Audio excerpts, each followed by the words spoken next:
Pro-Hamas lunatics raging in America. The anti-Israel agitators depriving the Senate of their lunch after shutting down their cafeteria this week. And Squad Congresswoman Rashida Tlaib is flat out refusing to condemn a group of protesters in her district who chanted "Death to America" while at a Ramadan rally. But there was something that she was willing to get mad about. At a rally in your district, people were chanting "Death to America." Do you condemn? Talk to Fox News. But do you condemn chants of "Death to America"? I don't talk to people that use racist tropes. Why can't you just say whether or not you condemn people chanting "Death to America"? Why are you afraid to talk to Fox? Fox News is not listen, using racist tropes towards my community is what Fox News is about, and I don't talk to Fox News. Is "Death to America" racist? Never speak to Fox News. Yeah, it's kind of interesting, Dana. She cites these racist tropes without examples. Is it possible she conflates being anti-terror with anti-Muslim, and that that's actually the racist trope? I'm not in Rashida's head. Oh, thank God for that. Although you probably could fit there. Maybe that's a good one. The squad went from being this very proud, we'll take on anybody, to like, oh my gosh, we won't talk to Fox News. And I think, again, as we said yesterday, we have more Democrats and independents that watch this show, or this network, excuse me, this entire channel, than all the others. So it's a great place to be. And look, Hillary's there. You know what, Hillary? Here's what I think. And she could have had an opportunity. Instead, we're all just able to look at this and go, okay, she doesn't want to answer about people in her district chanting "Death to America." You know, it's chilling when you hear that audio and see the video.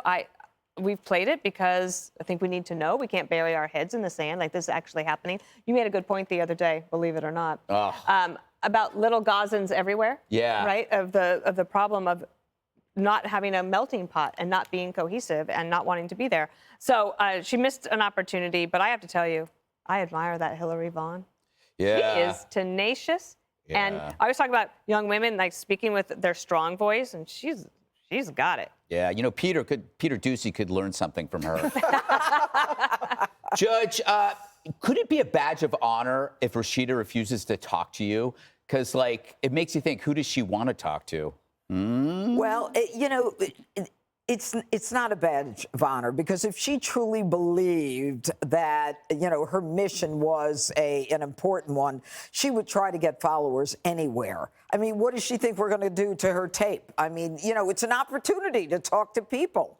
And, I spoke to a congresswoman today and I said, does Rashida Tlaib still have the Palestinian flag outside of her office? And she said this to me in real time. There's a Palestinian flag and the United States flag is in the corner. Yep. I mean, look, here's the bottom line. If she says she doesn't endorse or she won't condemn it, when what they're talking about is death to America and to the whole system.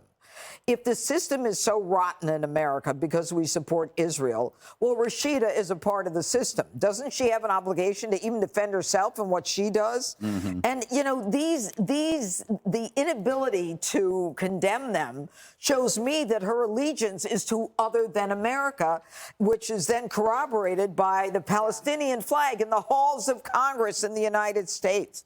And, it's interesting. The January 6th people who were in jail, I don't know if any of them talked about death to America or death to the system.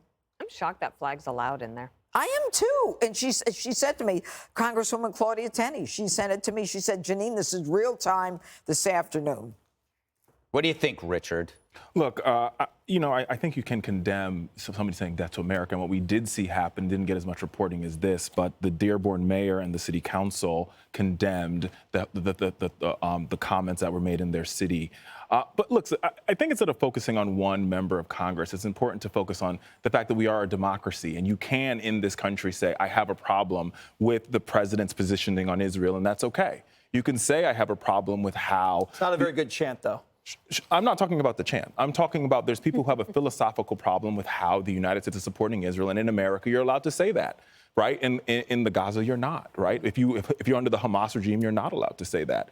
And I think it's very important to focus on that in this moment where the Middle East is moving closer and closer to conflict. There's a report that came out of Reuters today where Germany and Russia and other European countries are saying, urging restraint as Iran and Israel move closer and closer to possibly going to some sort of military action between the two of them. So in this moment, as we talk about the importance of a democracy, where this election will be about protecting the democracy, the ideal, the foundation of that democracy is no matter what side you're on, you have the ability to say, I disagree with this president, I disagree with his policies, I disagree with the former president, I disagree with his policies. That's what makes this country great, period. You know, in the green room, Jesse, you said, you know, I was watching the movie Barbie last night, and I was thinking about America Ferrera. How is she holding up when she hears these chants? And I thought, you know, Jesse, that was amazing. Who's America Ferrera? She played the mother. Okay. Again, I did not watch Barbie, unlike some people at this table, some men at this table. Thank you.